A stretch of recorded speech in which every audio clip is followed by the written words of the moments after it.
सभी को जय जिनेन्द्र। आचार्य भगवंत पूज्यपाद स्वामी द्वारा विरचित महाग्रंथ श्री इष्टोपदेश जी का स्वाध्याय चल रहा है। इसमें अभी तक हमने 45 श्लोकों का उच्चारण करना, उनका अर्थ, शब्दार्थ, भावार्थ को समझ लिया है। आज हम श्लोक क्रमांक 46 से स्वाध्याय प्रारंभ करेंगे।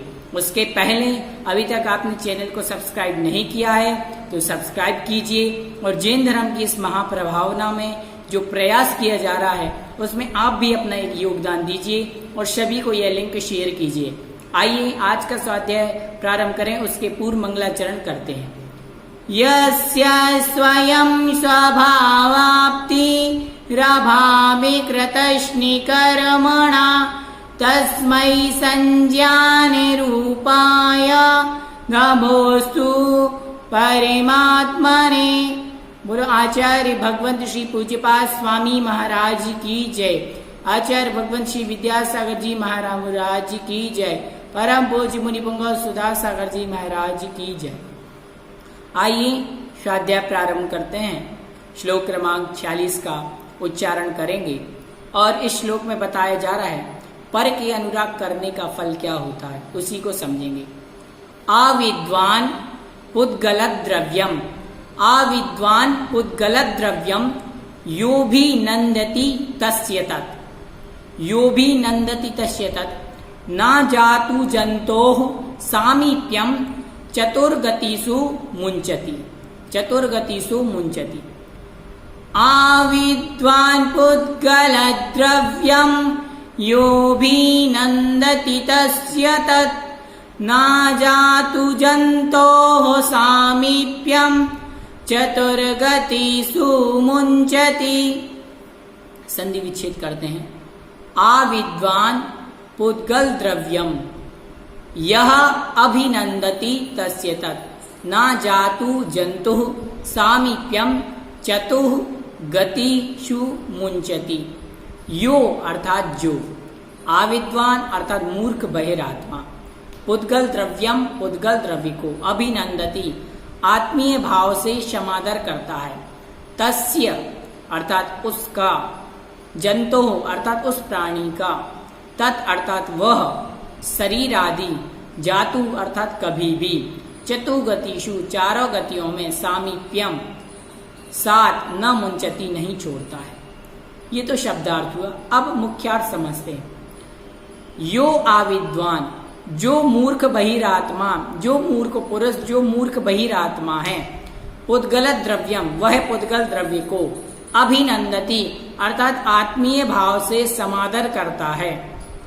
जो मूर्ख बहिरात्मा पुद्गल द्रव्य का आत्मीय भाव से समादर करता है, तस्य जंतो उस बहिरात्मा का, उस प्राणी का, तत् अर्थात वह क्या, शरीर या पुद्गल द्रव्य, जातु अर्थात कभी भी, चतुर्गतिषु चारों गतियों में, सामीप्यम अर्थात साथ न मुंचति नहीं छोड़ता है। जो मूर्ख पुरुष, जो बहिरात्मा पुद्गल द्रव्य का समादर करता है, वह पुद्गल द्रव्य, वह शरीर उसका कभी भी चारों गतियों में पीछा नहीं छोड़ता, साथ नहीं छोड़ता है।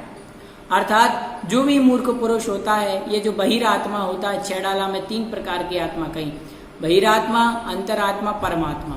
उसमें से जो मिथ्या दृष्टि बहिरात्मा है, वह बहिरात्मा पुद्गल द्रव्य को आत्मीय भाव से समादर करता है, स्वीकार करता है, और वह बहिरात्मा प्राणी उस पुद्गल द्रव्य को कभी भी अर्थात चारों गतियों में साथ नहीं छोड़ता है। शरीर आदि पुद्गल पदार्थ आत्मा के नहीं है, फिर भी मूर्ख बहिरात्मा उस पुद्गल शरीर को अपना मान करके, आत्मा मान करके उसे अपनाता है। तो उस गलत श्रद्धा के कारण बहिरात्मा पौद्गलिक, औदारिक, व्यक्तिय, कार्मण आदि शरीर के चारों गतियों में आत्मा के साथ लगे रहते हैं।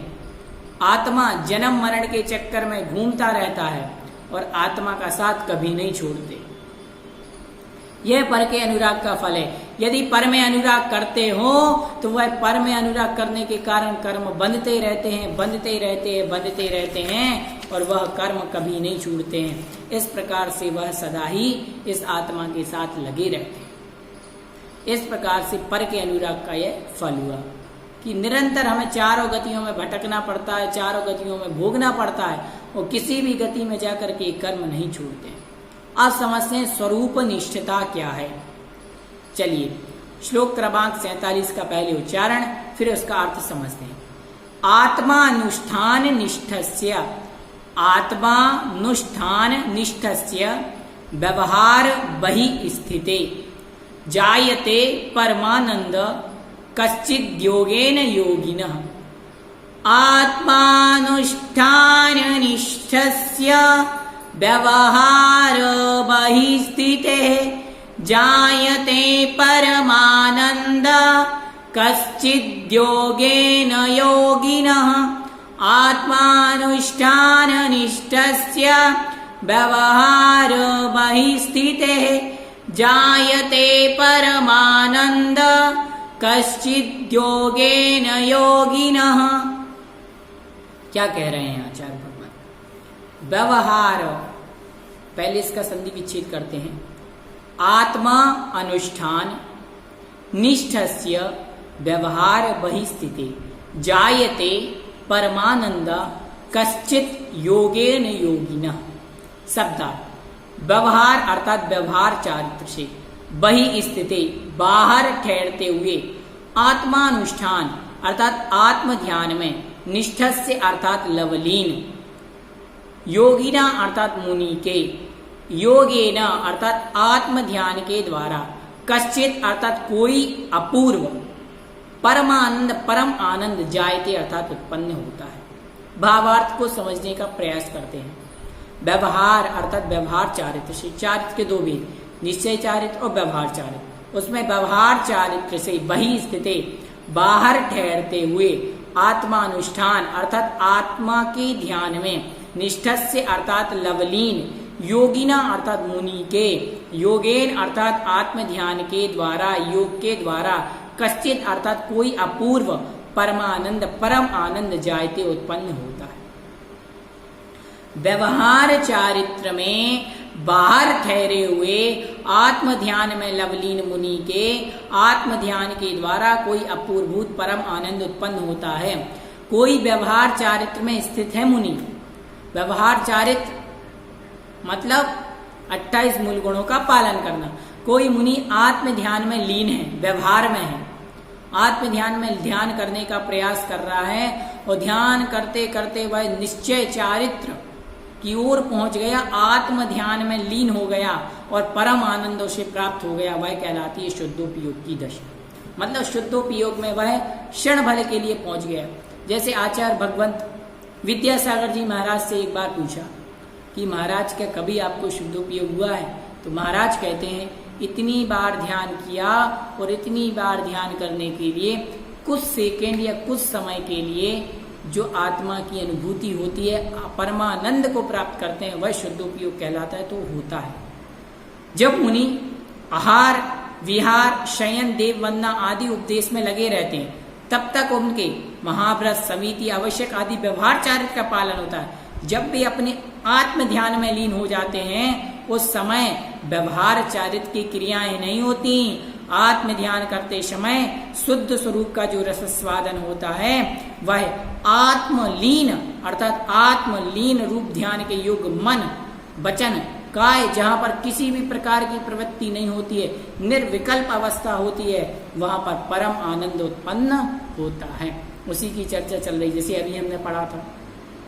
कोई भी प्रकार का विकल्प नहीं रहता, निर्विकल्प अवस्था रहती है, वहां पर परम आनंद की प्राप्ति होती है। अब आनंद का कार्य क्या होता है, उसी के बारे में हम समझते हैं श्लोक क्रमांक 48 में। आइए तो श्लोक क्रमांक 48 का पहले उच्चारण करते हैं। आनंदो निर्दहत युद्धम कर्मेन्धन मनारतम न चासौ खिद्यते योगी बहिर्दुःखे स्वचेतना। आनंदो निर्दहत युद्धम कर्मेन्धन मनारतम न चासौ खिद्यते योगी बहिर्दुःखे स्वचेतना। क्या कह रहे हैं, संधि विच्छेद कर लेते हैं। आनंदो निर्दहति युद्धम कर्मे धनम अनारतम न च असौ खिद्यते योगी बहि दुखेषु चेतना।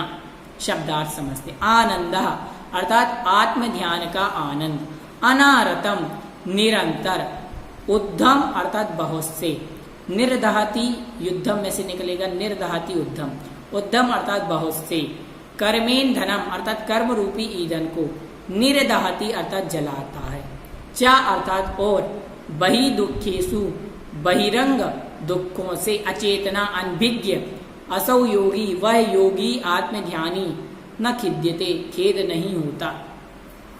अब समझाने का प्रयास कर रहे हैं। आनंद आत्मा का आनंद, आत्म ध्यान का आनंद, अनारतम निरंतर, उद्धम अर्थात बहुत से, कर्मेन धनम अर्थात कर्म रूपी ईंधन को, निर्दहति अर्थात जलाता है। आत्म ध्यान का जो आनंद है वह आनंद निरंतर बहुत से कर्म रूपी ईंधन को क्या करता है, जलाता है अर्थात कर्मों को नष्ट करता है। बहि दुखेषु और बाहर के दुखों से, अनभिज्ञ, चा असौ योगी वह आत्मा का ध्यानी योगी, न खिद्यते खिन्न भी नहीं होता है।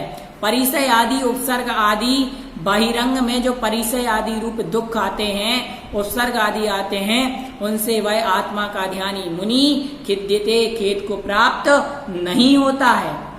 वह मुनि तो अपनी आत्मा का ध्यान करता है और निरंतर अपने कर्मों का नाश करता है, कर्मों को नष्ट करता है। आत्मा का उपयोग जिस ओर लग जाता है उस विषय में अनुभव आत्मा का हुआ करता है। आत्मा का उपयोग जब आत्मा की ओर होता है तो आत्मा का अनुभव होता है। और जब मुनि बाहर उपयोग को छोड़ करके, पहले तो जब बहिरंग में उपयोग करते हैं तो बाहर, और अंतरंग में उपयोग करते हैं, बहिरंग के उपयोग को पूर्णतः छोड़ करके शुद्ध आत्मा में लवलीन हो जाते हैं, उस समय किसी परिचय आदि या किसी भी प्रकार के उपसर्ग से उनके शरीर को थोड़ा या बहुत कष्ट भी हो तो आत्मध्यानी मुनि को उसका भान नहीं होता, क्योंकि उस समय वे आत्मरस लेने में निमग्न हो जाते हैं कि उन्हें बाहर में आ रहे दुख उपसर्ग आदि का पता ही नहीं चलता। जैसे कि 5 पांडवों को जलते हुए आभूषण पहना है, उन्हें पता चला नहीं चला। यशोधर मुनि के गले में सर्प डाला, पता चला नहीं। गजकुमार मुनि के ऊपर जलती हुई सिगड़ी डाली, पता चला नहीं। जब मुनि अपनी आत्मा के ध्यान में लीन हो जाते हैं तो उन्हें पता ही नहीं चलता। सुकौशल मुनि को सियालनी खा रही थी और वो आत्मा के ध्यान में लीन थे। क्यों? क्योंकि आत्मा के ध्यान में इतने लीन हो गए कि शरीर आदि का उन्हें भान ही नहीं रहा। इस प्रकार से आज की कक्षा में हमने 3 श्लोकों को पढ़ा। अगली कक्षा में हम अंतिम 3 श्लोकों को पढ़ेंगे। तब तक सभी लोग जैन धर्म की प्रभावना में योगदान दें। जिसने पुरानी वीडियो नहीं देख पाई हैं वो प्लेलिस्ट में जाकर के देख सकता है। हमारे व्हाट्सएप नंबर पे आप हमारे लिए बात कर सकते हैं, या आप हमारे व्हाट्सएप ग्रुप से जोड़ना चाहते हैं तो कमेंट में अपना व्हाट्सएप नंबर, नाम भेजें, हम आपको जोड़ देंगे। सभी को जय जिनेंद्र। भव्योदय चैनल को सब्सक्राइब जरूर कीजिए।